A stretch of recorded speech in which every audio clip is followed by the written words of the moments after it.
Assalamualaikum warahmatullahi wabarakatuh. Bapak, Ibu, saudara-saudara sebangsa setanah air, pagi tadi saya telah memimpin rapat terbatas secara virtual tentang Undang-Undang Cipta Kerja bersama jajaran pemerintah dan para gubernur. Dalam undang-undang tersebut terdapat 11 klaster yang secara umum bertujuan untuk melakukan reformasi struktural dan mempercepat transformasi ekonomi. Adapun klaster tersebut adalah urusan penyederhanaan perizinan, urusan persyaratan investasi, urusan ketenagakerjaan, urusan pengadaan lahan, urusan kemudahan berusaha, urusan dukungan riset dan inovasi, urusan administrasi pemerintahan, urusan pengenaan sanksi, urusan kemudahan pemberdayaan dan perlindungan UMKM, urusan investasi dan proyek pemerintah, serta urusan kawasan ekonomi. Dalam rapat terbatas tersebut, saya tegaskan mengapa kita membutuhkan Undang-Undang Cipta Kerja.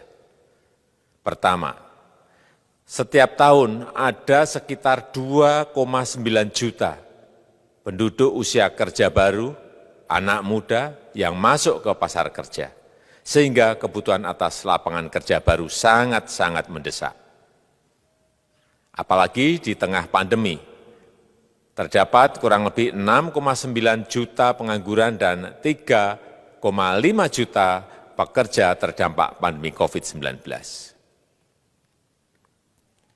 Dan sebanyak 87% dari total penduduk bekerja memiliki tingkat pendidikan setingkat SMA ke bawah, di mana 39% berpendidikan sekolah dasar.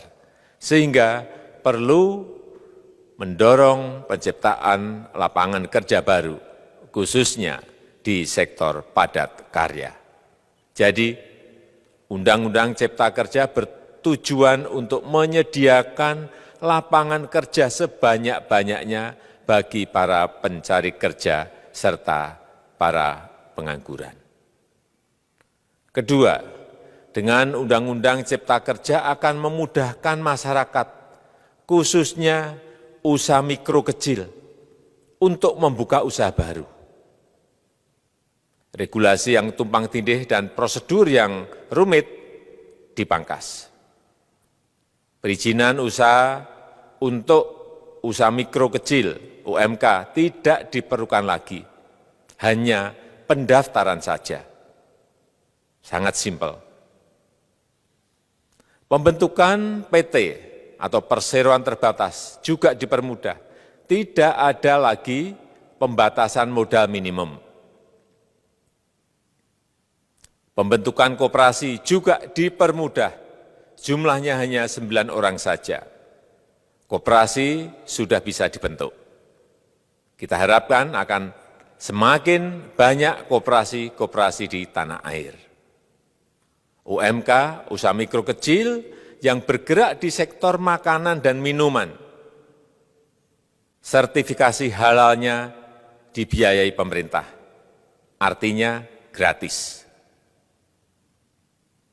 Izin kapal nelayan penangkap ikan misalnya, hanya ke unit kerja Kementerian KKP saja. Kalau sebelumnya harus mengajukan ke Kementerian KKP, Kementerian Perhubungan, dan instansi-instansi yang lain.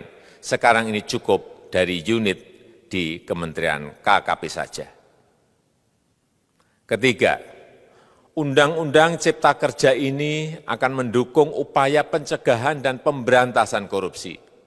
Ini jelas karena dengan menyederhanakan, dengan memotong, dengan mengintegrasikan ke dalam sistem perizinan secara elektronik, maka pungutan liar, pungli dapat dihilangkan. Namun, saya melihat adanya unjuk rasa penolakan Undang-Undang Cipta Kerja yang pada dasarnya dilatar belakangi oleh disinformasi mengenai substansi dari undang-undang ini dan hoax di media sosial. Saya ambil contoh, ada informasi yang menyebut tentang penghapusan UMP, upah minimum provinsi, UMK, upah minimum kota kabupaten, UMSP, upah minimum sektoral provinsi. Hal ini tidak benar, karena faktanya upah minimum regional, UMR, tetap ada. Ada juga yang menyebutkan bahwa upah minimum dihitung per jam. Ini juga tidak benar. Tidak ada perubahan dengan sistem yang sekarang. Upah bisa dihitung berdasarkan waktu dan berdasarkan hasil. Kemudian adanya kabar yang menyebutkan bahwa semua cuti sakit, cuti kawinan, cuti khitanan, cuti baptis, cuti kematian, cuti melahirkan, dihapuskan. Dan tidak ada kompensasinya. Saya tegaskan juga ini tidak benar. Hak cuti tetap ada dan dijamin. Kemudian apakah perusahaan bisa mem-PHK kapanpun secara sepihak? Ini juga tidak benar. Yang benar, perusahaan tidak bisa me-PHK secara sepihak. Kemudian juga pertanyaan mengenai benarkah jaminan sosial dan kesejahteraan lainnya hilang. Yang benar, jaminan sosial tetap ada. Yang juga sering diberitakan tidak benar adalah mengenai dihapusnya AMDAL, analisis mengenai dampak lingkungan. Itu juga tidak benar. AMDAL tetap ada. Bagi industri besar harus studi AMDAL yang ketat. Tetapi bagi UMKM lebih ditekankan pada pendampingan dan pengawasan. Ada juga berita mengenai Undang-Undang Cipta Kerja ini mendorong komersialisasi pendidikan. Ini juga tidak benar. Karena yang diatur hanyalah pendidikan formal di kawasan ekonomi khusus, di KEK. Sedangkan perizinan pendidikan tidak diatur di dalam Undang-Undang Cipta Kerja ini. Apalagi perizinan untuk pendidikan di pondok pesantren. Itu tidak diatur sama sekali dalam Undang-Undang Cipta Kerja ini. Dan aturannya yang selama ini ada tetap berlaku. Kemudian diberitakan bahwa keberadaan bank tanah. Bank tanah ini diperlukan untuk menjamin kepentingan umum, kepentingan sosial, kepentingan pembangunan nasional, pemerataan ekonomi, dan konsolidasi lahan serta reforma agraria.